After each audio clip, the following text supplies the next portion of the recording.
Can you imagine a world where the meat on your plate never took a breath, never had a heartbeat? Welcome to the future of food lab-made meat. In this era of rapid technological advancements, we are not just rewriting the rules of communication, transportation, or healthcare, but we're also reinventing something as fundamental as food. One of the most groundbreaking developments in this area is lab-made meat, also known as cultured meat or cell-based meat. So, what is this lab-made meat? Well, it's exactly what it sounds like. Scientists take a small sample of animal cells, usually muscle cells, and then nourish these cells in a lab until they multiply and create muscle tissue, which is essentially what meat is. No need for an entire animal, just a petri dish and some cells to start with.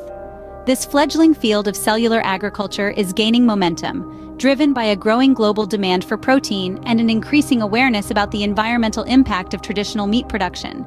It's not just about creating meat without the animal, it's about creating a sustainable, ethical, and potentially healthier alternative to conventionally farmed meat. But as with any revolutionary technology, lab-made meat comes with its own set of controversies and questions. Will it taste the same as traditional meat? How will it impact our agriculture and livestock industries? And perhaps the most pertinent question, will people accept meat that's been grown in a lab? These are just some of the hot-button issues that we'll be diving into as we explore the world of lab-made meat. We'll look at the science behind it, the taste, the environmental and ethical impacts, and what the future holds for this fascinating field. It's a brave new world out there, and our dinner plates are not immune to the changes. As we move forward, let's explore how scientists are turning this sci-fi concept into a palatable reality. It's not magic, it's science. So, how does one go about creating meat in a lab? Well, it all starts with a tiny sample of animal muscle tissue, which is rich in stem cells. These cells are the body's multitaskers. They can renew themselves and have the potential to differentiate into various cell types. In the case of lab-made meat, we're particularly interested in their ability to become muscle cells. The extracted stem cells are then placed in a culture medium, a nutrient-rich broth that simulates the conditions inside an animal's body. This medium provides the cells with the energy and materials they need to grow and multiply. It's not unlike how a seed sprouts and grows when given soil, water, and sunlight. At first, the cells form a kind of soup, but as they continue to multiply, they begin to take on a more familiar form. They self-organize into muscle fibers, which then bundle together to form larger muscle tissue. This tissue is essentially what we recognize as meat. Now, this isn't just a one-time process. The original muscle sample can yield an enormous amount of meat. In theory, a single cell could be used to produce enough meat to feed the world for a year. That's a lot of potential wrapped up in a tiny package. Once the cells have grown into full-fledged muscle tissue, they're harvested and processed into a form that resembles traditional meat. This might mean forming them into patties for burgers or shaping them into fillets for a steak dinner. The end product is a food item that looks, cooks, and tastes like meat, because at a cellular level, it is meat. But it's meat with a difference. It's meat that was made without slaughtering an animal, without using vast amounts of land and water, and without contributing to greenhouse gas emissions. It's meat that's kinder to our planet, and potentially, to our health. From a tiny sample to a full-fledged steak, it's a process that's as fascinating as it is revolutionary. Now, the million-dollar question, does lab-made meat taste like the real thing? This question has been on the lips of many since the concept of lab-grown meat was first introduced. To answer this, we turn to various taste tests and reviews conducted over the years. It's a fascinating journey, revealing not just the potential of this new food technology, but also the nuanced art of recreating something as complex as meat. When lab-made meat first entered the scene, the reviews were, let's say, mixed. Early iterations were described as a bit on the dry side, lacking the juiciness and the depth of flavor we associate with traditional meat. But remember, this was uncharted territory, the first steps in a completely new direction. Fast forward a few years, and the feedback tells a different story. Through continuous research and development, scientists have managed to improve both the taste and texture significantly. The lab-made meat of today is said to have a more robust flavor and a texture that mirrors real meat more closely. But what does it actually taste like? Well, according to some taste testers, it's remarkably similar to the real thing. They report that it has a savory meatiness, a certain umami that you would expect from a piece of animal meat. Others have said it's slightly milder, but still convincingly meaty. Texture-wise, it's been described as tender and juicy, and the mouthfeel is said to be very similar to conventional meat. There's ongoing research to perfect this even further, with scientists working tirelessly to replicate the intricate marbling and fat distribution seen in a prime cut of steak.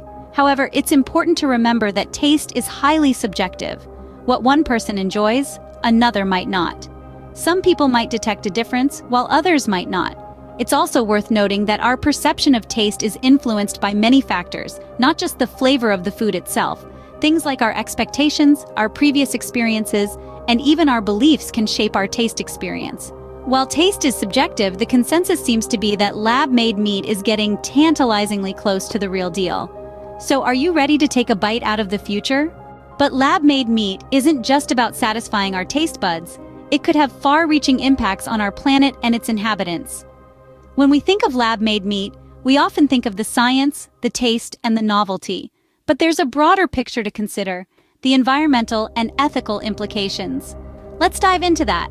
The environmental benefits of lab-made meat are significant. Traditional meat production is one of the leading causes of climate change.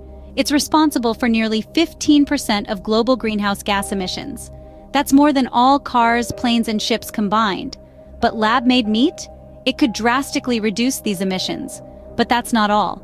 Lab-made meat could also help us to use our land more efficiently. Right now, about 30% of the Earth's land surface is used just for livestock. That's an area larger than North and South America combined. Lab-made meat doesn't need nearly as much space. It's produced in labs, not on vast farms, freeing up land for other uses, like growing crops or restoring natural habitats.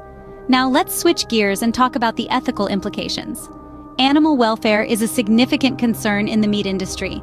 Every year, billions of animals are raised and slaughtered for meat. But lab-made meat could change that. It's made from animal cells, not whole animals. This means that we could potentially produce meat without killing a single animal. And then there's the question of food security. With the global population projected to reach nearly 10 billion by the middle of this century, we're going to need a lot more food. Lab-made meat could be part of the solution. It's scalable, it's efficient, and it could help us to feed the world without depleting our resources. It's clear that lab-made meat has the potential to revolutionize not just our diets, but our world. So, are we ready to swap our farm-raised steaks for lab-grown ones? That's the question on everyone's lips as we delve into the current state of the lab-made meat industry. The future is now, and it's sizzling on a skillet. We're witnessing an era where scientific progress is transforming not just our technology, but also our dinner plates. Lab-made meat, once a concept relegated to science fiction, is now a reality. However, this revolutionary shift isn't without its fair share of challenges. Regulatory hurdles remain a significant obstacle. In many parts of the world, there are still no set guidelines for the production and sale of lab-grown meat. The industry is in a race not just against time, but also against a complex web of legislations and standards that are yet to catch up with the pace of this innovation. Then, there's the question of consumer acceptance.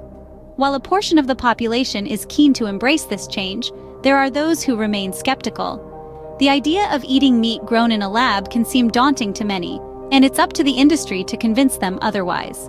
Despite these challenges, there are pioneers leading the charge. Companies like Memphis Meats, Just Inc., and Aleph Farms are breaking barriers and shaping the future of food. They're not just creating lab-grown meat, they're crafting a narrative of sustainable and ethical food production that's hard to ignore. Their efforts are beginning to bear fruit. Slowly but surely, lab-made meat is leaving the confines of the lab and making its way to our dining tables. It's a testament to human ingenuity and our relentless pursuit of sustainability. As we stand on the cusp of this new era in food production, one thing is certain: the future of meat is no longer a matter of if, but when. Let's embrace the change and welcome the future bite by delicious bite.